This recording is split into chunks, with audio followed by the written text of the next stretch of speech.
நமது சிறப்பு விருந்தினர் நேற்று இன்று நாளை சூதுகவும் அயலான் பட இயக்குனர் எளிமையின் சிகரம் சிறந்த தமிழ் பற்றாளர் அவரை சிறப்புரையாற்றும்படி அன்புடன் அழைக்கின்றோம்.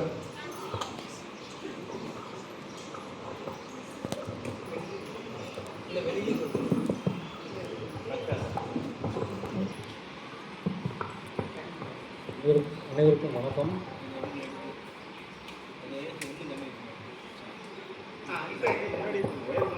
வணக்கம். அதை நீங்கள் அறிவிக்கும் போது சொன்ன மாதிரி சோதுகவும் படத்தில் நான் வந்து டைரக்டர் கிடையாது. அந்த படத்துக்கு அந்த படத்தில் வந்து இணை இயக்குனர், படத்தோட இயக்குனர் நலன்குமாரசாமி. இந்த தாய் தமிழ் பள்ளிக்கு வர்றதுக்கு எனக்கு ஒரு அழைப்பு கொடுத்த போது நான் மறுக்காமல் வந்ததுக்கு முதல் காரணம், நானும் ஒரு அரசு பள்ளி மாணவன் அப்படின்னு எனக்கு ஒரு பெருமை இருக்கு. எப்பவுமே இதுபோல் தாய் தமிழ் பள்ளி, தமிழ் வழி கல்வி தொடர்ந்து இதை நடத்தி வர்றதுங்கிறது ஒரு பெரிய பல இடர்பாடுகளுக்கு இடையில் இது மாதிரியான ஒரு பள்ளியை நடத்துறதுங்கிறது மிகப்பெரிய ஒரு தன்னார்வமோ ஒரு பொதுநலமோ இருந்தால் மட்டும்தான் அதை செய்ய முடியும். இதை தொடர்ந்து இது போன்ற தாய் தமிழ் பள்ளியினுடைய பல்வேறு இதுகள் இயங்கிக்கிட்டு இருக்குது. அதற்கு காரணமாக இருக்கக்கூடிய அந்த பள்ளிக்கல்வி அலுவலர்களுக்கும் இங்கே இதை இயக்கி கொண்டிருக்கக்கூடிய நிர்வாகிகளுக்கும் மனோகர் ஐயா அவர்களுக்கும் தலைமை ஆசிரியர்களுக்கும் ஆசிரியர் எல்லாருக்கும் என்னுடைய நன்றியை தெரிவிச்சுக்கிறேன். ஐயா வந்து எனக்கு முன்னாடி பேசும்பொழுது சொன்ன மாதிரி இங்கே இருந்து ஒரு அரசு பள்ளியில் படித்தாலும் சரி, திருப்பூர் வாரியான தொழில் நகரத்தில் இருந்துக்கிட்டு சென்னை நம்மளுடைய அங்கே சென்னை அப்படிங்கிறதே நமக்கு ஒரு பெரிய ஒரு சென்னை போய் நம்ம அங்கே என்ன பண்ண போகிறோங்கிற மாதிரி அதுவே இங்கே திருப்பூர்லேருந்து வரக்கூடியவங்களுக்கு ஒரு கனவு மாதிரி தான் இருக்குது.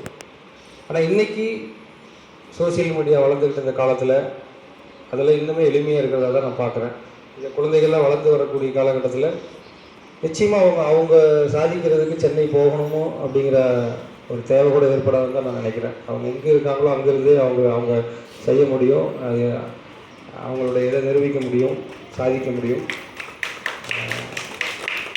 அதே மாதிரி ஊக்கப்படுத்துறதுக்கு ஒரு மேடை உருவாக்கி கொடுக்கறது ரொம்ப முதல் படி. நான் நிறைய இலக்கிய கூட்டங்களில் வந்து 2000-2004 அந்த சமயங்கள்லேருந்து கலந்துட்டுருக்கேன். அப்படியான இலக்கிய கூட்டத்தில் எனக்கு அறிமுகமானவர் தான் ஐயா ஜெயபால் ஐயா அமர்ந்திருக்காரு. அவர் ஒரு இலக்கிய கூட்டத்தில் வந்து கலந்துக்கிட்ட ஒரு இளைஞனாக என்னை அவர் பார்த்தாரு. ஜஸ்ட்டு கடந்து போகக்கூடிய ஒரு சந்திப்பு தான் அது. ஆனால் அந்த சந்திப்பில் கூட அவர் வந்து என்னை தெரிஞ்சுக்கிட்டு, நான் ஒரு குறும்படம் கூட எடுக்கிற காலகட்டத்தில் என்னை தெரிஞ்சுக்கிட்டு தொடர்ச்சியாக பேசுவார், ஊக்கப்படுத்துவார், நிறைய பேர்கிட்ட அறிமுகப்படுத்துவார். எங்கள் பகுதியிலே இருக்கக்கூடிய எழுத்தாளர் சுப்பரபாரதிமன் ஐயா அவர்கள் கனவுன்னு ஒரு இலக்கிய அமைப்பு நடத்திக்கிட்டு இருந்தார்.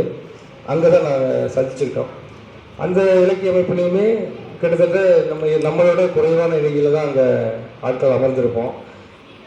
ஒரு 20 பேர் 25 பேர் ஒரு ஞாயிறு மாலை பொழுதில் எல்லோரும் வேறு வேறு வேலைகளில் ஓய்வு எடுத்துகிட்டு இருக்கும்போது ஒரு 25 பேர் உட்காந்து இலக்கியத்தை பேசுகிறதோ சினிமாவை பேசுகிறதோ நடந்துக்கிட்டு இருந்தது.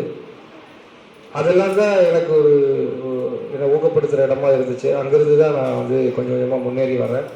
இங்கே நான் வந்து இந்த பள்ளிக்கு வந்தது இந்த மாணவர்களை பார்க்கவும் ஐயா அவருடைய அழைப்பை ஏற்றுக்கிட்டு வரணுங்கிறது தான்.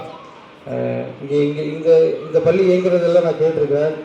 இந்த பள்ளி எவ்வளோ இதுக்கு மத்தியில் இயங்குது, இந்த மாணவர்கள் எவ்வளோ பேர் இந்த பள்ளிக்கு தொடர்ச்சி வருகை தர்றாங்க. இந்த மாணவர்கள் அத்தனை பேருமே அவங்களுக்கு கிடைக்கக்கூடிய இந்த மேடை, பாராட்டு, ஊக்கம் இது எல்லாத்தையும் பயன்படுத்திக்கிட்டு அவங்க சாதிக்கக்கூடிய அவங்களுக்கு தேவைப்படுற உதவிகளை பெற்றுத்தரதும் சாதிக்க உதவுறதும் என்னால் நான் எந்த அளவு செய்ய முடியுமோ அதை நிச்சயமாக நான் செய்வேன்னு இந்த மேடையில் சொல்லிக்கிறேன். மற்றபடி அவரவர்களுடைய கனவு, அவரவர்களுடைய பாதையை ரொம்ப ஆழமாக தீர்மானிக்கிறதுக்கு பின்னாடி இருந்து உதவக்கூடிய ஆசிரியர்கள், தலைமை ஆசிரியர்கள், அவங்க பின்னாடி கூடிய மற்றவர்களை மாதிரியே இங்கிருந்து போய் நம்ம இயக்கத்தில் டைரக்டாக நான் ஆகியிருந்தால் கூட ஒவ்வொருவரும் அவங்கவுங்க துறையில் சாதிக்கிறதுக்கு என்னால் எந்த உதவி செய்ய முடியுமோ நான் நிச்சயமாக செய்கிறேன். இந்த வாய்ப்பு கொடுத்ததுக்கு ரொம்ப நன்றி.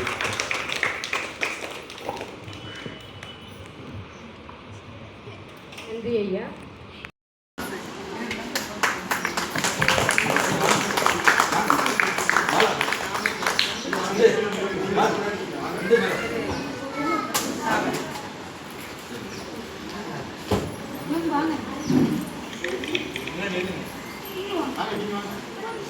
எங்களை கூப்பிடுங்க.